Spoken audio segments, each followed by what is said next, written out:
Olá, semioticistas.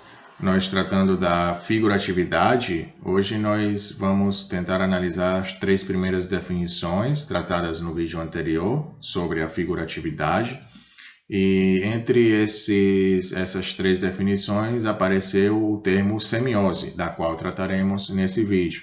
E também entre algumas das definições, ou das três primeiras definições lidas no vídeo anterior, apareceram as formas língua natural e mundo natural. Também nós tentaremos fazer essa conceptualização, mostrar o que de fato seria essa língua natural, esse mundo natural. Então, a análise semiótica do discurso, ela se firma de início no postulado de Hemslev, da chamada autonomia essencial da língua e das organizações significantes. Isso quer dizer que ela não autoriza uma remissão imediata e displicente do discurso à referência ou à representação do real. E desse modo, o dicionário de semiótica considera claramente que o conceito de referente, compreendido como a realidade extralinguística designada pelas expressões das línguas naturais, não tem pertinência no seu quadro semiótico, ou no quadro teórico. Então, nós vamos tentar entender as razões dessa rejeição do clássico conceito linguístico de referente. Bom, em vez de exclusão, é de problematização do referente que se deveria falar. O domínio extralinguístico que tal conceito designa cede lugar a uma abordagem fenomenológica das relações entre o discurso e o mundo da percepção. E sua relação ela não é entendida como simples designação. As palavras designam coisas, não? Mas na verdade como correlação entre duas semióticas. O mundo natural do senso comum, na medida em que é logo de saída instruído pela percepção, constitui em si mesmo um universo significante, ou seja, uma semiótica. Então, ver, na verdade, não é apenas identificar objetos do mundo. É simultaneamente apreender relações entre tais objetos para construir significações. As percepções fazem sentido na medida em que os objetos percebidos se inserem em cadeias inferenciais que os solidarizam, como se infere o fogo a partir da fumaça. Então, para esclarecer esse fenômeno, nós podemos registrar uma experiência patológica citada por Merleau-Ponty, que diz o seguinte: um esquizofrênico diz: um pássaro gorjeia no jardim. Ouço o pássaro e sei que gorjeia, mas que seja um pássaro e que gorjeie. As duas coisas estão a tal ponto distantes uma da outra.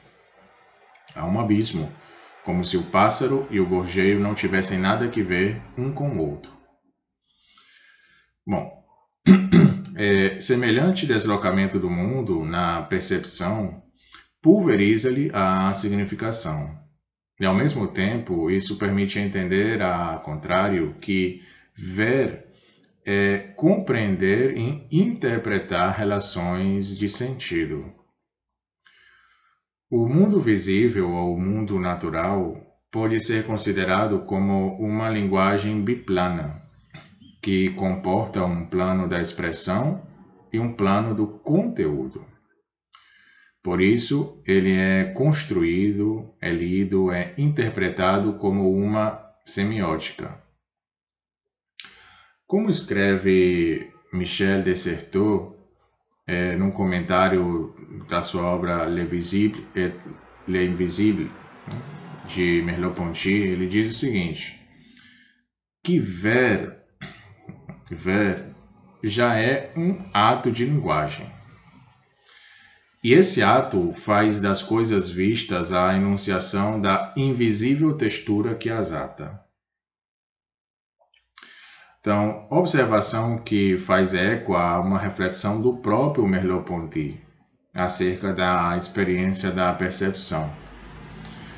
Essa experiência nos põe em presença do momento em que se constituem para nós as coisas. Ela nos fornece um logos no estado nascente.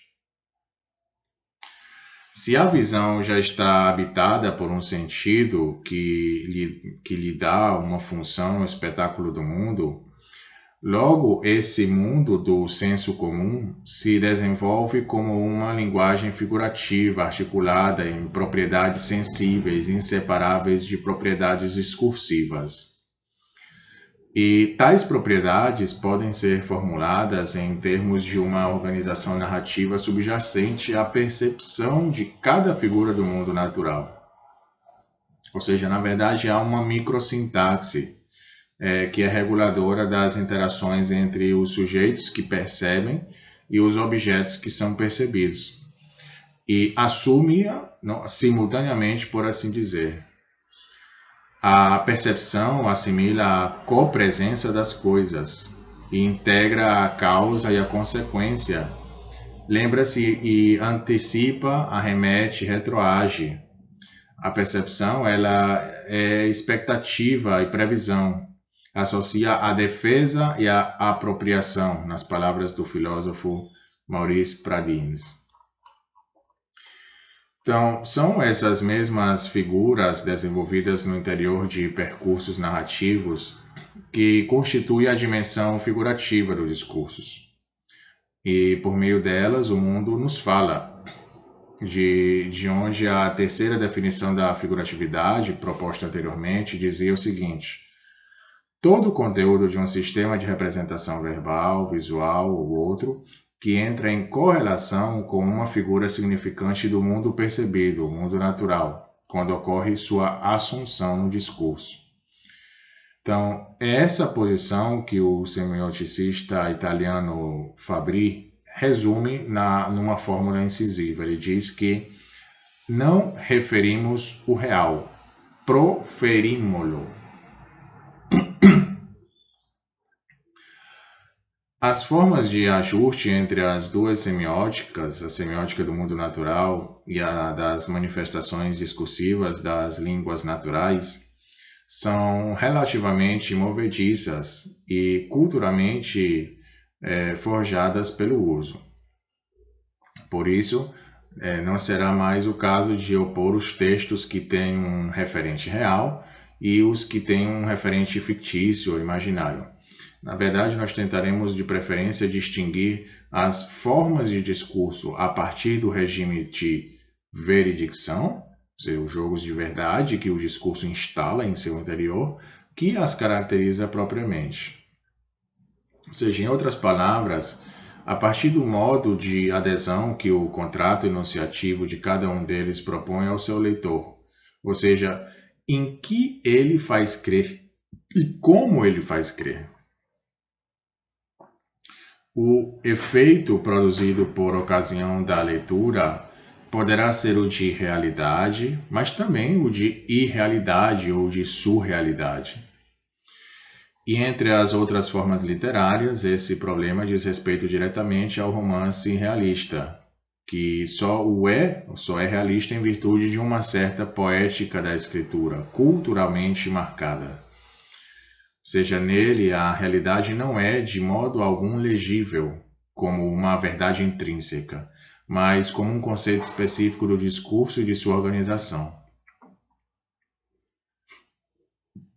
Bem, nós já evocamos a sucessão e o entrecruzamento das clássicas unidades de discurso: descrição, narração, diálogo, monólogo interior, comentário, etc. Trata-se de estratégias discursivas que, em razão de sua organização, participam da criação de impressões referenciais. Esse modo de estruturação sequencial condiciona a nossa adesão de leitor, e cada unidade de discurso se apoia na outra. A narrativa se alicerça numa descrição que fixou o quadro da ação. O diálogo tira sua verdade da narrativa que o motivou. Assim, Cada unidade faz de uma outra um seu plano de referência, em que ela seleciona os elementos que atualiza e que, em compensação, a confirmam. E tal processo tem o efeito de reforçar o coeficiente de realidade de cada uma delas, e referenciando-as reciprocamente. E, no entanto, ele não é mais que a marca de uma poética de escritura que visa a produção de certos efeitos, ou seja, uma ordem cultural da veredicção na leitura.